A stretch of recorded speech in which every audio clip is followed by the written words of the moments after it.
Hi guys, Miss Norton here. So today we're doing some printmaking at home. So you don't have ink at home, but that is okay. If you got the art kit, you should have some type of paint. So I'm going to do the acrylic paints that are in the kit. If you have oil paint, that will probably work better.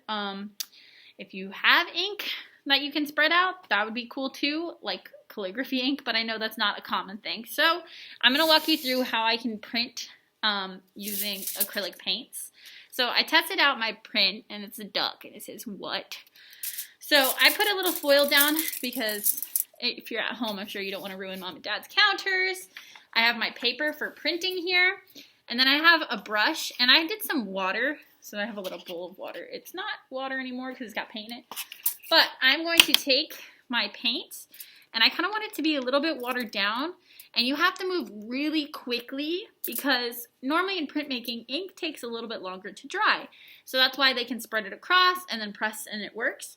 Acrylic paint, it dries faster. So you're going to want to use a brush, some water, and you have to move quickly. And you are going to brush.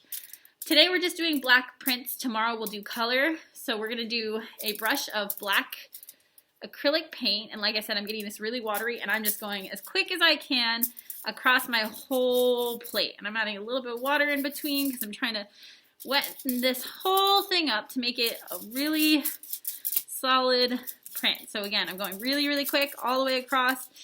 You might get a little paint on you. That's okay. Just make sure you don't get anything on your countertops. So I'm going really quick. And then I'm going to take my print and press it onto a paper. Mine wasn't centered. I was rushing. So here is where you do your paper massage. So again, I'm just massaging the corners, trying to make sure that my print is solid and it's really pressing into the paper.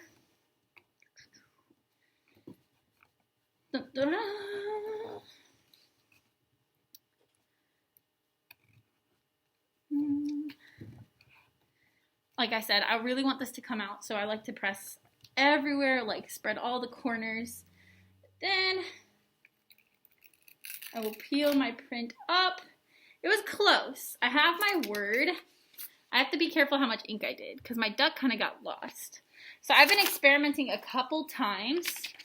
This one almost comes out a little bit better. You can see the duck a little bit more.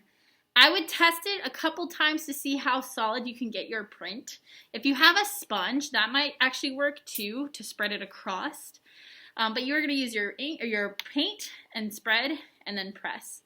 Tomorrow we'll use color inks. Same kind of thing. You can paint it on your plate.